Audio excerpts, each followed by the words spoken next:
எல்லாருக்கும் வணக்கங்க. T20 2024 world கப்ல குரூப் ஸ்டேஜஸ் மேட்சஸ் முடிச்சிட்டோம். குரூப் ஸ்டேஜஸ் முடிச்சு we are into super eights. இந்த வீடியோ ரெக்கார்ட் பண்ணிட்டு இருக்கும்போது செயின்ட் லூசியாவில் வெஸ்ட் இண்டீஸ் வந்து 20 ஓவர்ஸ்க்கு 180 ரன்ஸ் ஸ்கோர் பண்ணாங்க. ஆஸ்திரேலியா சேசிங் 5 ஓவர்ஸ் எண்ட் ஆஃப்ல வந்து 40+ ரன்ஸ் ஸ்கோர் பண்ணியிருக்காங்க. இது இன்னைக்கு ஈவினிங் இந்தியா டைமுக்கு நமக்கு மேட்சஸ் ஆரம்பிக்குது, சூப்பர் எயிட்ஸ் மேட்சஸ் இந்தியாவுக்கு. ஸோ இதில் டீம் இந்தியா எப்படி பர்ஃபார்ம் பண்ண போகுது அப்படிங்கிறதுக்கான வீடியோவை தான் நான் இதை கன்சிடர் பண்ணுறேன். வாங்க இப்போ வீடியோ. யூஎஸ்ல குரூப் ஸ்டேஜஸ் மேட்சஸ் முடிச்சுட்டு வந்துட்டோம். நம்ம வந்து 3 மேட்ச் தான் விளையாண்டோம், ஒரு மேட்ச் அபேண்டன் ஆச்சு. அது தாண்டி யூஎஸ்ல நம்ம பேட்டர்ஸ் வந்து அந்த அளவுக்கு பர்ஃபார்ம் பண்ணல, அவங்களுக்கு சான்ஸ் கிடைக்கல. ஏன்னா பவுலிங் பாரடைஸா இருந்தது யூஎஸோட பிச்சஸ் எல்லாமே. இப்போ நம்ம வெஸ்ட் இண்டீஸ்க்கு வந்திருக்கோம். நாம விளையாட போறது பாத்தீங்கன்னா செயின்ட் லூசியால ஒரு மேட்ச், பார்படாஸ்ல ஒரு மேட்ச், ஆன்டிகால ஒரு மேட்ச். இது 3 வென்யூமே பாத்தீங்கன்னா out of all West Indies வென்யூஸ்ல இது 3மே வந்து கொஞ்சம் பேட்டர்ஸ் பாரடைஸா இருக்கும், இல்லைன்னா க்ளோஸ் டு பேட்டர்ஸ் பாரடைஸா இருக்கும் அப்படிங்கிறது என்னோட guess. Previous historical or statistic டேட்டாவில் நீங்க டீம் எப்படி பிக் பண்ண போறீங்க, ஹேண்ட் பிக் பண்ண போறீங்க அப்படின்னு என்ன கேட்டீங்கன்னா, நான் சொல்றது வந்து ஐ கோ வித் 2 பேசஸ். நம்மள்ட்ட ஆல்ரெடி 3 பேசஸ் இருக்காங்க பிளேயிங் லெவன்ல, Bumrah, Harshdeep Singh and Mohammed Siraj. I drop Mohammed Siraj. In place of him, I will go with Kuldeep Yadav. இது என்னோட பிளேயிங் லெவன் தான். முகமது சிராஜ் வந்து ஒரு பவுலரா இது முடிக்க பர்ஃபார்ம் பண்ணல இந்த சீரீஸ்ல. At the same time Kuldeep Yadav வந்து நல்ல டர்ன் பண்ணக்கூடியவர். அவரால் ஒரு இம்பாக்ட் வந்து பவுலிங் லைன்ல ஈஸியா கொடுக்க முடியும். அது ஒரு அட்வான்டேஜ் இருக்கு குல்தீப் யாதவ்கிட்ட. அப்புறம் பாத்தீங்கன்னா நம்ம பேட்டிங்ல பாத்தீங்கன்னா ஹர்திக் பாண்டியா வச்சுட்டு இருக்கீங்க, சிவம் துபே வச்சுட்டு இருக்கீங்க.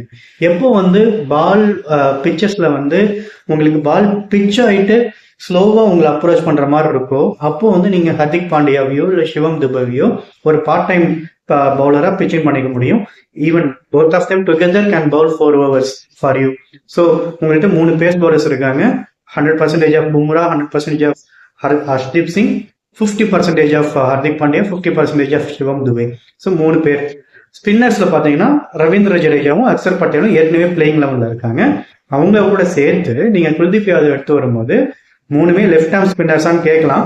பட் ஒவ்வொருத்தரும் ஒவ்வொரு வேரியன்ட் காமிக்கிறவங்க, அவங்களுக்குன்னு ஒவ்வொரு ஸ்டைல் இருக்கு. ஸோ அந்த ஆஸ்பெக்ட்ல பார்த்தா ஐ கோ வித் தம். இல்ல அங்க வந்து நிறைய லெஃப்ட் ஹேண்டர்ஸ், அங்க வந்து ரைட் ஹேண்டர்ஸ் இருக்காங்க, ரைட் ஹேண்டர்ஸ்க்கு என்ன பண்ணலாம் அப்படின்னு கேட்டீங்கன்னா, ரைட் ஹேண்டர்ஸ்க்கு நீங்க போகும்போது சஹல் நீங்க ட்ரீட் பண்ணலாம், பிளேயிங் லெவல்ல கன்சிடர் பண்ணலாம். இது வந்து என்னோட பிக். ஃபீல்டிங்கை நம்ம வந்து கண்டிப்பா இம்ப்ரூவ் பண்ணியே ஆகணும், ஏன்னா இது பேட்டிங் பாரடைஸ்.